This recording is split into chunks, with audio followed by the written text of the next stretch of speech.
When they found evidence of life on Mars, it was a big deal. But this is bigger. This proves there are traces of humour in the fatherland. This is the first ever recorded example of a German joke. A Volkswagen that costs £65,000. But actually, it isn't funny.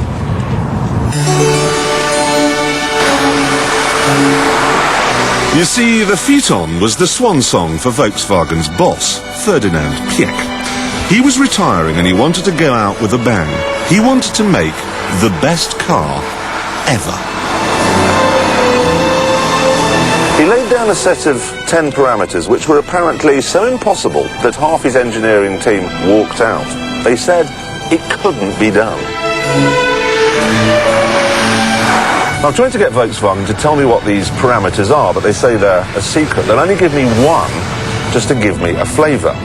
And apparently Piëch insisted that you should be able to drive the Phaeton all day at 186 miles an hour when it's 122 degrees outside, and the air conditioning must be able to maintain a temperature in the car of 71.6 degrees. I bet he was fun to go out with of an evening. Walking in the rain. Now, I know this looks like a boring car from a boring man on a boring wet day, but stay with me, because the attention to detail in the Phaeton is staggering. Since we've been talking about air conditioning and heating, let's stick with it. Most cars blow air into your face through vents like this, but look what happens in this one. Push this button and a panel slides down where it acts as a sort of radiator. First car I've ever been in that's got central heating. And there's a dehumidifier in here too, so the windows cannot steam up, no matter what you get up to.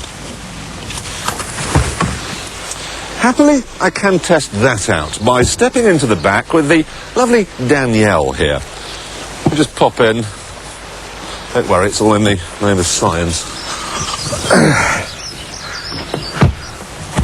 There we are. Let's get it on. Let's get it on. That is extraordinary. We've made ourselves a lovely cup of tea back here. As you can see, the kettle is bubbling away, but we can still see out of the windows. Lovely view. Eee. Is it nice? There's more, too. Look at these hinges.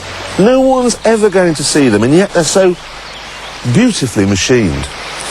And round at the front, things get even more German. Normally, when you use the headlamp washers in a car, huge jets of water squirt onto the glass, and for a moment, you can't see where you're going. But look what happens in this. This one fires first of all, and then when it's done, this one fires. So there's always some illumination. And then there's the bonnet.